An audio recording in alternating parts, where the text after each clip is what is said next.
हाय बच्चा, हम अपने सेशन में फिर उपस्थित हैं। तो आज हम कर्म कारक की बात करते हैं। कर्म कारक, ठीक है, कारक चल रहे हैं, अपने कर्म कारक की बात कर रहे हैं। कर्म कारक कैसे पता लगेगी या कैसे हम पहचान पाएंगे कि इसमें कर्म कारक है या कर्ता कारक है या कोई अन्य और कारक है। तो ठीक है, हम कर्म कारक की बात कर रहे हैं।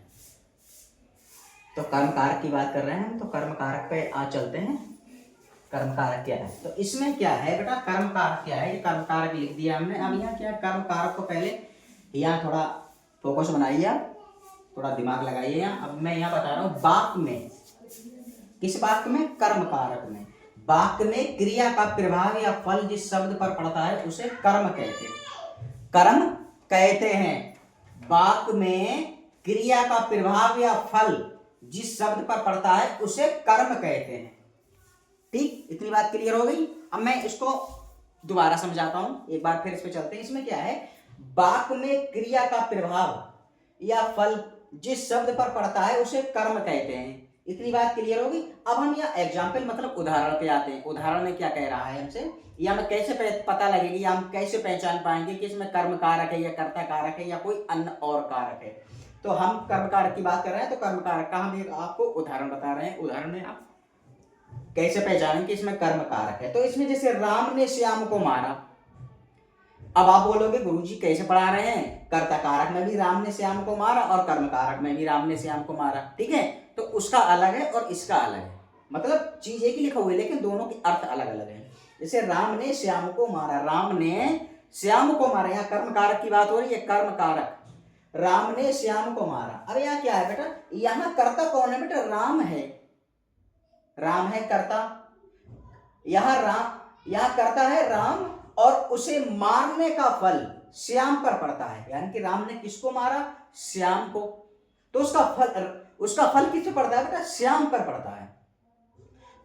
अतः श्याम कर्म है, अतः श्याम कर्म है, ठीक है। राम ने श्याम को मारा, यहां कर्ता कौन है बेटा, राम। करने वाला कौन है, राम है, और उसे मारने का फल श्याम पर पड़ता है। अतः श्याम कौन है बेटा, यहाँ कर्म है, कर्ता राम, ठीक है, कर्ता राम और कर्म श्याम। इतनी बात क्लियर हो गई। मैं दोबारा फिर बता रहा हूं, राम ने श्याम को मारा। अब यहाँ राम कौन है बेटा, कर्ता है, यहाँ राम कर्ता है, और उसे मारने का फल श्याम पर पड़ता है। अतः श्याम कर्म है, यानी कि राम कर्ता और श्याम कर्म है। ठीक, इतनी बात क्लियर हो गई है। अब मैं दोबारा फिर बता रहा हूं इसको। इसमें क्या है, कर्म कारक कारक चल रहे हैं हमारे। कर्म कारक के कर्म कारक क्या है, तो इसको दोबारा फिर देखिए। इसमें क्या है, कर्म कारक है, वाक्य में क्रिया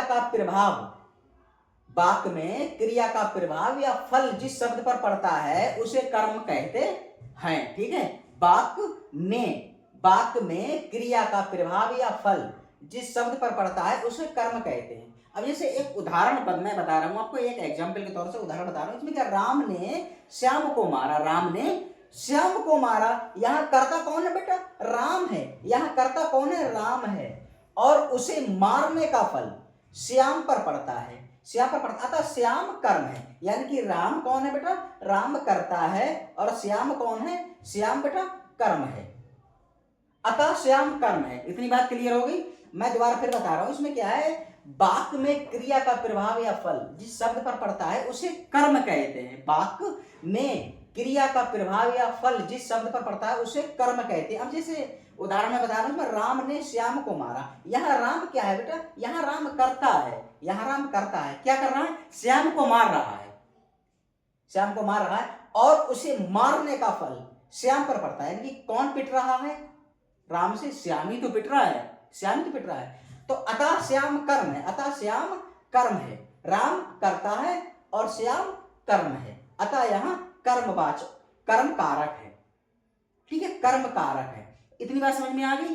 कर्म कारक किसको कहते हैं, ठीक। तो इसको बेटा थोड़ा मन लगा के गहराई से पढ़िए। ये बड़ा सरल और सिंपल भाषा में मैं आपको बताता हूं, और मैं आशा या उम्मीद कर सकता हूं कि प्रत्येक विद्यार्थी इस चीज को गहराई से समझता होगा। इतनी बात क्लियर हो गई। तो बेटा इसमें कोई ज्यादा बड़ी या कोई कठिन काम नहीं है कि नहीं हो पाएगा हमसे या हम नहीं कर पाएंगे।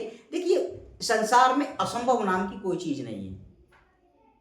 वो एक कहावत है, किसी ने लिखा है, मन के हारे हार है और मन के जीते जीत। अगर आप मन से ही हार जाते हैं, लाख प्रयत्न कर ले, लाख जतन कर ले, आप जीत नहीं सकते। और मन के जीते जीत है। अगर आपने अपने मन के अंदर जीत बैठा लिया, जीत आपके मन के अंदर पूरी तरह से बैठ चुकी है, तो संसार में ऐसा कोई भी व्यक्ति नहीं है या कोई भी चीज ऐसी असंभव नहीं है जो आप नहीं कर पाए या जो आपसे नहीं हो पाएगा।